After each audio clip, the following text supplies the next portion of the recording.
नमस्कार शेतकरी मित्रांनो, ITC मार्समध्ये आपले स्वागत आहे। आज आपण कॉटन पीक या प्लॉटवरती आलेलो आहेत।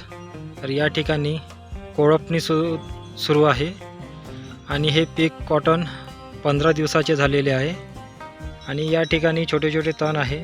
या कोळपणीच्या साहाय्याने छोट्या तणाचा सुद्धा नाहीसा होतो आणि त्याचबरोबर हे कॉटन पीक चांगल्या प्रकारे वाढतं।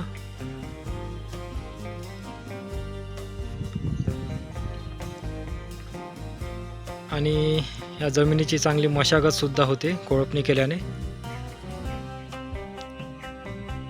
तर असेच नवीन व्हिडिओ पाहण्यासाठी आजच ITC मार्स ॲप डाउनलोड करा। धन्यवाद।